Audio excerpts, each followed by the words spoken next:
Praise the Lord. கிறிஸ்துவுக்குள் பிரியமானவர்களே, ஆண்டவர் இயேசுவின் நாமத்தில் உங்கள் ஒவ்வொருவரையும் இந்த புதியதொரு வாரத்தில் சந்திப்பதில் மிக மிக மகிழ்ச்சி அடைகின்றேன். இறைவன் தாமே நமக்கு இந்த புதிய வாரத்தை ஆசீர்வாதமாய் கொடுத்திருக்கின்றார். இந்த வாரம் நாம் தியானிக்கக்கூடிய வார்த்தையின் தலைப்பு என்னதென்றால் விழுதலும் எழுதலும். எத்தனையோ முறை நம்முடைய வாழ்வில் நாம் விழுந்திருக்கின்றோம். அநேகர் விழுந்தபடி இருக்கின்றார்கள். ஒரு சிலர் மட்டுமே விழுந்த பிறகு எழ முயற்சி செய்கின்றார்கள். சிலர் மீண்டும் எழும்பி பிரகாசிக்கின்றார்கள்.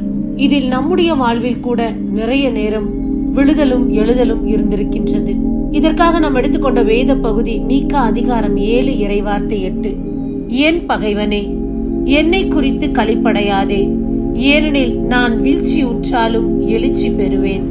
என் பகைவனே என்று இந்த வார்த்தை குறிப்பிடுகின்ற நபர் எதுவென்றால் சத்ரு. நம்முடைய பகைவன் அவனாக இருக்கின்றான். நான் இன்றைக்கு ஒரு காரியத்தில், ஒரு விஷயத்தில் வீழ்ச்சி உறுகிறேன் என்றால், விழுகிறேன் என்றால், அதை குறித்து சந்தோஷப்படக்கூடிய ஒரே நபர் சத்ருவாகத்தான் இருக்கின்றான். இறைவனுடைய வழியிலிருந்து நான் தவறும் போது, அவருக்கு பிரியமில்லாத காரியங்களை செய்யும் போது, உலக பிரகாரமான போக்கில் நான் நடக்கும்போது, பாவத்தில் விழும்போதெல்லாம் நம்முடைய பகைவனான சத்ரு நம்மை குறித்து சந்தோஷப்படுகின்றான், களிப்படைகின்றான். இதுதான் விழுதல். எழுச்சி என்பது ஆண்டவருடைய வார்த்தை கேட்டு மனம் மாறி மீண்டும் அவருடைய சமூகத்துக்குள் நான் இணைவது, மீண்டும் அவருடைய உடன்படிக்கைக்குள் நான் செல்வதுதான் எழுச்சி என்ற வார்த்தையின் அர்த்தமாகும். இப்படி நம்முடைய வாழ்க்கையில் எத்தனை முறை நாம் விழுந்திருக்கின்றோம். இறைவனுக்கு பிடிக்காத பல காரியங்களை நாம் செய்திருக்கின்றோம். தெரிந்தே பல காரியத்தை செய்திருக்கின்றோம். விடுதலை கிடைக்கும் என்று பல காரியங்களை செய்திருக்கின்றோம். இந்த நாள் ஆண்டவர் நமக்கு குறிப்பிட்டு சொல்லக்கூடியது, எத்தனை முறை நாம் தவறு செய்திருக்கின்றோம், அறிந்தும் அறியாமலும். அறியாமல் செய்த தவறு இந்த நாளில் இறைவன் மன்னிக்க கூடியதாக இருக்கின்றது. ஆனால் அறிந்தே செய்யக்கூடிய தவறை நாம் என்னவென்று சொல்வது? இது தவறென்று எனக்கு தெரியும், இது பாவம் என்று தெரியும். ஆனால் நம்முடைய தற்காலிக சந்தோஷத்திற்காக எதையோ தேடி சென்று பாதாள கிணத்தில் விழுந்து கொண்டிருக்கின்றோம். பாவமான வாழ்க்கைக்குள் சிக்கி தவித்துக் கொண்டிருக்கின்றோம். இன்றைக்கு சத்ருவானவன் நம்மை குறித்து களிப்படைந்து கொண்டிருக்கின்றான். இதோ இந்த மகன் எத்தனை முறை ஆலயத்துக்கு செல்லுகிறான், எவ்வளவு வார்த்தைகளை கேட்கிறான், ஆனாலும் இவன் பாவத்தில் தான் இருக்கிறான். பாவமான வாழ்க்கை தான் வாழ்ந்து கொண்டிருக்கின்றான். இவன் எனக்குரியவன் என்று அவன் களிப்படைந்து கொண்டிருக்கின்றான். கிறிஸ்துக்குள் பிரியமானவர்களே, நாம் செய்யக்கூடிய செயல்கள் நிறைய நேரம் அநேகருக்கு தெரியாது, நமக்கு மட்டுமே தெரியும். ஆனால் ஆண்டவருடைய கண்களுக்கு மறைவானது இல்லை. இன்றைக்கு ஆண்டவர் அதை குறித்து துக்கப்படுகிறார், வேதனைப்படுகிறார். என்னுடைய வார்த்தையை கொடுத்தேன், இறைவாக்கினர் மூலியமாக பேசினேன், ஊழியக்காரர்கள் மூலியமாக பேசினேன், குருக்கள் மூலியமாக பேசுகிறேன். ஆனாலும் இந்த மனிதரிடத்தில் மனமாற்றம் இல்லையே. என்னுடைய வார்த்தையை 2 மணி நேரம் இவன் கேட்கின்றான். தினந்தோறும் ஆலயத்துக்கு வருகின்றான். பலர் பார்க்க வேண்டும் என்று, பலரிடத்தில் சலுகைகள் பெற வேண்டும் என்று, இப்படி என்னுடைய சமூகத்தில் அமர்ந்திருக்கக்கூடியவர் அநேகராய் இருக்கிறார்கள். ஆனால் அவர்களுடைய வாழ்க்கையில் மாற்றமே கிடையாது. 2 மணி நேரம் அல்ல, 3 மணி நேரம், 4 மணி நேரம் கூட இறைவார்த்தை கேட்கின்றார்கள். ஆனால் அந்த இடத்தை விட்டு கடந்து போகும்போது அவர்கள் கேட்ட அனைத்தையும் அந்த இடத்திலேயே விட்டு சென்று விடுகின்றார்கள். இன்றைக்கு அதன் நிமித்தம்தான் நாம் இன்றைக்கு வீழ்ந்து கிடக்கின்றோம், வீழ்ச்சியுற்று இருக்கின்றோம். தோல்விகள் நம்முடைய வாழ்க்கையில் வந்தாலும் அது நம்முடைய பாவமான வீழ்ச்சிக்கு நம்மை கொண்டு செல்வது கிடையாது. ஆனால் நம்முடைய உடல் அளவிலும் மனதளவிலும் நாம் செய்யக்கூடிய பாவங்கள் நம்முடைய ஆன்மீக வாழ்க்கையின் வீழ்ச்சியாகவே இருக்கின்றது. நம்மை அது பாவத்தில் விழச் செய்யக்கூடியதாக இருக்கின்றது. இன்றைக்கு உலக பிரகாரமாக ஒரு செயல்பாடை நான் செய்கிறேன், அந்த காரியத்தில் எனக்கு ஒரு தோல்வி வந்து விட்டது என்றால் அது என்னுடைய வீழ்ச்சி கிடையாது. நிச்சயமாக அது அடுத்தபடிக்கான முன்னேற்றம் தான். இந்த முறை இந்த செயலை நான் செய்யும் போது என்ன தவறு செய்தேன், அதை திருத்தி அடுத்த முறை அந்த காரியத்தை சிறப்பாக நான் செய்து முடிக்க போகிறேன்.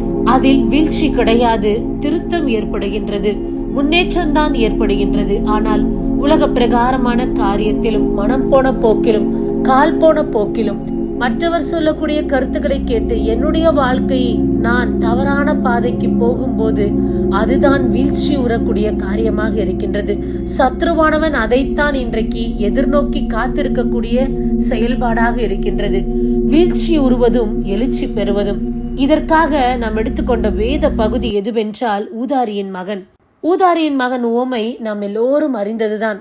தன்னுடைய தகப்பனுடைய அன்பை விட்டு, அவருடைய பாசம், அக்கறை, பராமரிப்பை விட்டு தனக்குரியதெல்லாவற்றையும் பெற்றுக்கொண்டு தகப்பனை விட்டு உலக பிரகாரமான இன்பத்தை தேடி ஓடி அலைகிறான். எல்லா வகையான இன்பத்தை பார்க்கிறான். ஆனால் கடைசியாக அவன் சந்தித்தது தோல்வி மட்டும்தான், வீழ்ச்சி மட்டும்தான். எல்லோரும் அவனோடு கூட அந்த இன்பத்தில் இருந்தவர்கள் கடந்து சென்று விடுகின்றார்கள். அவனிடத்தில் இருந்த செல்வங்கள் எல்லாம் கரைந்து போனது. கடைசியாக அவன் நினைத்தது, உலகத்தில் இது நிலையில்லாத ஒன்று, நான் தேடி வந்தது நிலையில்லாதது, பாவத்துக்குரியது. இப்பேற்பட்ட பாவத்தை செய்து விட்டேனே, எப்படி மீண்டும் என் தந்தையின் முகத்தை நான் பார்க்க போகிறேன் என்று அந்த இடத்தில் அவன் வீழ்ச்சி உறுகிறான்.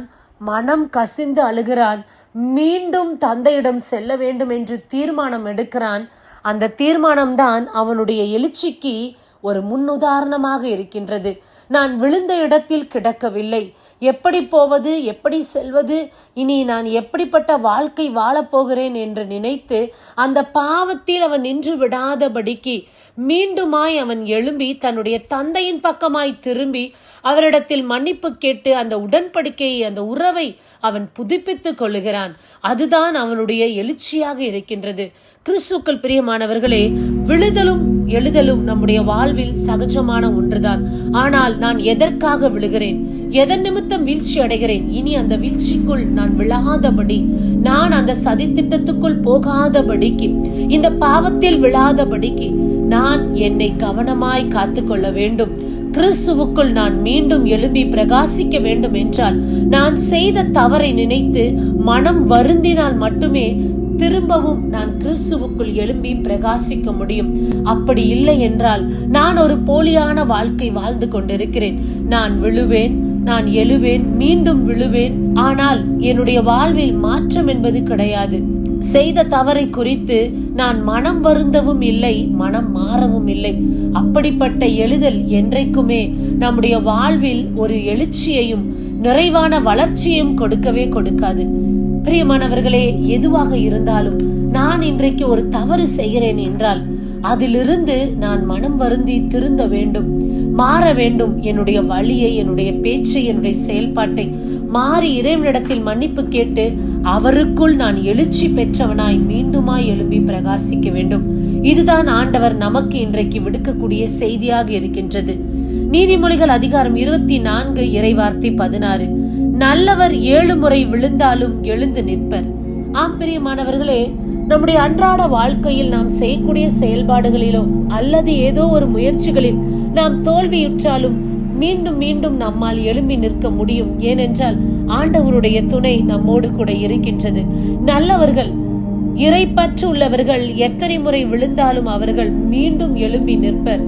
ஏனென்றால் ஆண்டவருடைய துணை அவர்களோடு இருக்கின்றது. உலக பிரகாரமான ஒரு செயல்பாட்டில், ஒரு காரியத்தில் எனக்கு ஒரு சின்ன வீழ்ச்சி, அந்த வீழ்ச்சியிலிருந்து திரும்பவும் என்னால் எழும்பி பிரகாசிக்க முடியும். அது என்னுடைய பாவத்துக்கு ஏதுவான வீழ்ச்சி கிடையாது. ஆம், நம்முடைய வாழ்க்கையில் நாம் இன்றைக்கு வாழக்கூடிய இந்த வாழ்க்கை விழுதலும் எழுதலுமாக இருக்கின்றது. ஏதோ ஒரு தருணத்தில், ஏதோ ஒரு சந்தர்ப்பத்தில் நான் விழுந்து விட்டேன். ஆனால் இனி அப்படி விழாதபடி என்னுடைய நடையை உறுதி செய்வேன். மனம் மாறி ஆண்டவருக்குள் எழும்பி பிரகாசிக்க போகிறேன். அவரோடு இணைந்திருக்க போகிறேன். அவரோடு என்னுடைய உறவை மீண்டும் புதுப்பித்துக் கொள்ள போகிறேன் என்பதுதான் இன்றைக்கான வார்த்தை.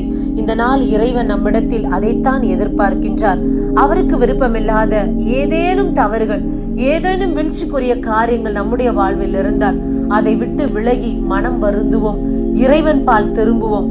நிச்சயமாக நம்முடைய வாழ்வில் உயர்வின் நாட்களும் பல அற்புதங்களும் நடக்க காத்திருக்கின்றது. நம்மை ஆசிர்வதிப்பதே இறைவனுக்கு பிரியமான காரியம். ஆமேன். God bless you. கண்களை மூடி செபிப்போமா. அன்பே உருவான இறைவா, அருமையான வார்த்தையை கொடுத்ததற்காக நன்றி. நாங்கள் விழுதலும் எழுதலுமாக இருந்தாலும் மனமாற்றம் என்று ஒன்று இல்லை என்றால் எங்களுடைய வாழ்வில் முழுமையான எழுச்சியும் வளர்ச்சியும் இருக்காது. ஆகையால் இந்த நாளில் நாங்கள் செய்யக்கூடிய ஒவ்வொரு தவறுக்காக மனம் வருந்துகின்றோம். இனி அந்த தவறு செய்யாதபடி எங்களுடைய சிந்தனையும் நடைகளையும் நீர் உறுதிப்படுத்துவீராக, நீர் பொறுப்படுத்திக் கொள்வீராக. இந்த ஜெபங்களை எங்களை நாங்கள் தாழ்த்தி உம்முடைய கரத்தில் ஒப்பு கொடுக்கிறோம். எங்களை நீர் ஆளுகை செய்வீராக. எங்களுடைய செயல்பாடுகள் அனைத்தையும் நீர் ஆட்சி செய்வீராக. இந்த ஜெபங்கள் அனைத்தையும் எங்களை இயேசு கிறிஸ்துவின் மேலான நாமத்தில் நாங்கள் ஏறெடுக்கிறோம். எங்கள் உயிருள்ள தகப்பனே, ஆமேன்.